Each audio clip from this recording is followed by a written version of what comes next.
Dr. ANIRUDDHA MAITI. Thank you, Dr. Ghosh, for giving me this opportunity. Well, I will be speaking on the preferred practice pattern in cataract with PDR.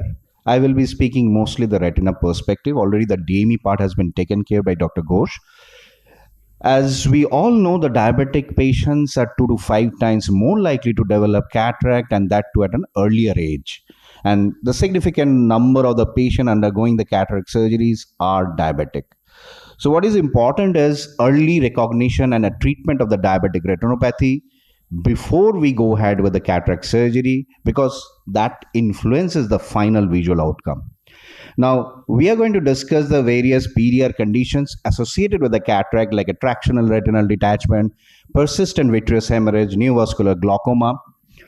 So, if we need to plan before the operation, this 5 scenario can come. First scenario is a cataract with PDR, high-risk PDR. The bleeding has not yet started. The second scenario is a cataract with a vitreous hemorrhage. Still, we can see the retina. Third scenario is a cataract with tractional retinal detachment. And the fourth scenario is cataract with neovascular glaucoma. And the last scenario is a cataract with no visibility. DME has been excluded. So the first scenario is the cataract with PDR. We have to apply the pan-retinal photocoagulation. Now the point is whether we can see the retina or not. If the lens opacity precludes the preoperative PRP, what we can do is it can be administered as indirect PRP immediately after the operation or within a week after the cataract surgery. Uncomplicated phaco does not lead to diabetic retinopathy progression. If it does, it is mostly due to the poor glycemic control. As an example, the quiescent retina after PRP, out of the cataract surgery, recovered to 20/20 vision. Now coming to the second scenario. The first scenario is pretty easy. You see, you do the laser. You can't see, you do the cataract and do the laser immediately. The second scenario is a cataract with a vitreous hemorrhage. First thing what we need to do, we need to rule out the tractional retinal detachment, because your plan for the operation changes if there is a tractional retinal detachment. If there is no tractional detachment, we can wait for some time. If that patient had some laser previously, then we can wait for some time, obviously.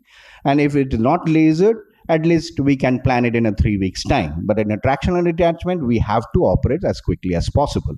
So combine cataract and vitrectomy surgery with endolaser. Now, the presence of the pre-existing PRP scars are actually associated with better outcome when we deal with PPV for vitreous hemorrhage. Now, the intravitreal anti-VEGF results in a rapid regression of the retinal neovascularization, as we all know, and it happens very fast, as early as 24 hours. So there is a practice in a vitreous hemorrhage, people give anti-VEGF injection, but there is a head-to-head trial in the protocol N, which actually compared with the intravitreal anti-VEGF versus saline in vitreous hemorrhage, but there was no significant difference. So at present, only the preoperative adjuvant has been given in PPV. If we plan for a vitreous hemorrhage with TRD with a florid fibroscular proliferation, so 3 to 4 days before we give an anti-VEGF. But just for the vitreous hemorrhage, yes, the new trials are coming like protocol S, but still the common practice is to do a very good laser. In spite of that, if there is some oozing in between, so we combine the laser along with an anti-VEGF. Now, as far as the surgical pearls for this this type of condition is concerned, we need to be very cautious in lifting up the posterior highlight. It's almost 100 times more adhered. We need to take care of the intraoperative bleed by elevating the infusion pressure and endocauterization. What is very important is with a wide field visual system, it is very easy to do the laser up to the aura, because we need to prevent the rebleeding, which happens very frequently in a diabetic patient. And when the cataract limits the visualization of posterior segment to spare the patient for the second surgery, a combined surgery will be better. But rendering eyes with severe NPDS, pseudophakia and aphakia actually increases the risk for NVG and NVI. This should be kept in mind, and the patient should be counseled that this is a possibility. So coming to the third condition, that is a cataract with a that's TRD. It can be an extrafoveal or it can be involving the fovea, because the management will differ whether it's an extrafoveal or it is involving the fovea. As we all know, this TRD, if stays for greater than 6 months, it is associated with the photoreceptor damage. The broader areas of adhesion, there is chances of the membrane reproliferation. So the vitreous should be dissected as far as possible in the periphery as well. Yes, for the extramacular TRD, we can observe for some time and see whether it's progressing in the posterior pole. If it does, then we need to take the call of surgery. Silicon oil has been seen in various studies. It actually decreases the incidence of recurrent bleeding. So in complicated cases, in the complex TRD cases, at times we need to give the silicon oil.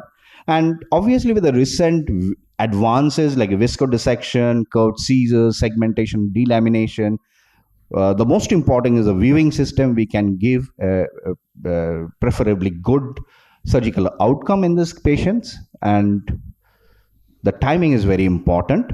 This is a combined RD which improved from finger counting 4 feet to 636.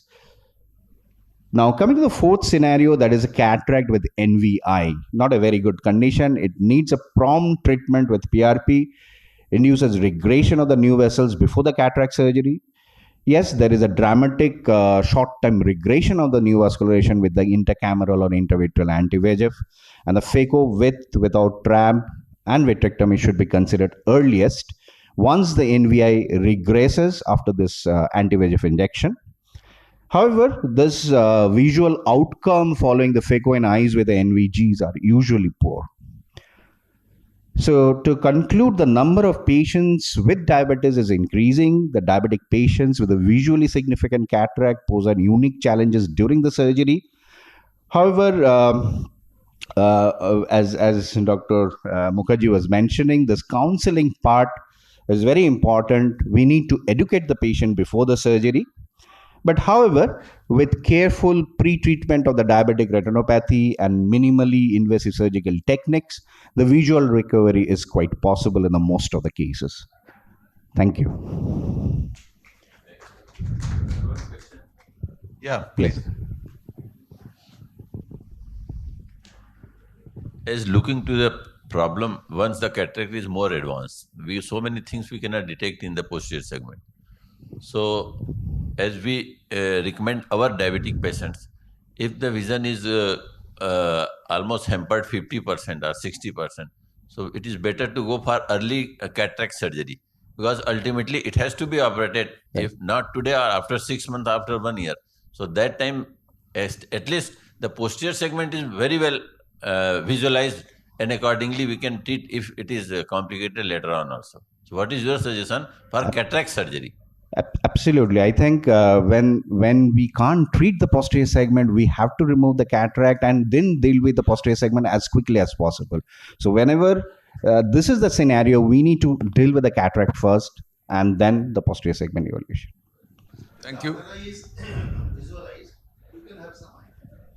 There is a very common practice of giving blindly anti-VEGF to address the posterior segment and then do the cataract. I think that it is better to avoid it, because if there is a tractional detachment, then it will worsen.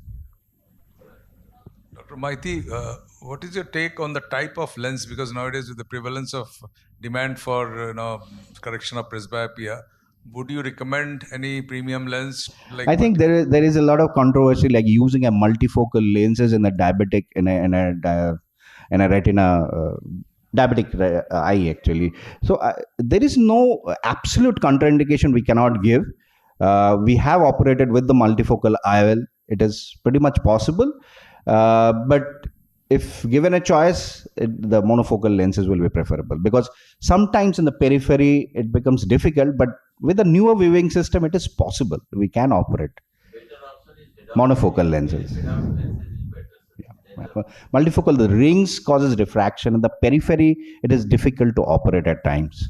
Yeah, it is preferred that monofocal, not even aspheric.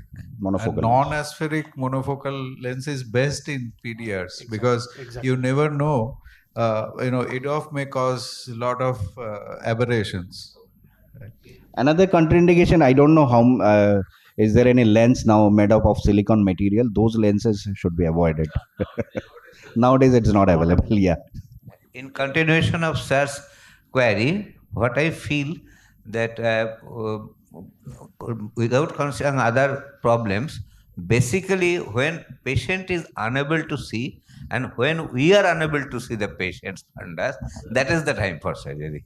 Till we can see the patient's fundus and patient doesn't complain anything, cataract may be there, that is not the time because it worsens. So many times the patient, when they develop the vitreous condition, the surgeon told us, sir, you do the first cataract, then I will do the vitrectomy. So to avoid that position, if it is 50% or more than that, if it is mature, so better to get rid of cataract. And the combined surgery is another other option. The patient can be spared from the second surgery. Thank you, sir. Very nice. Thank you. Thank you. That was excellent.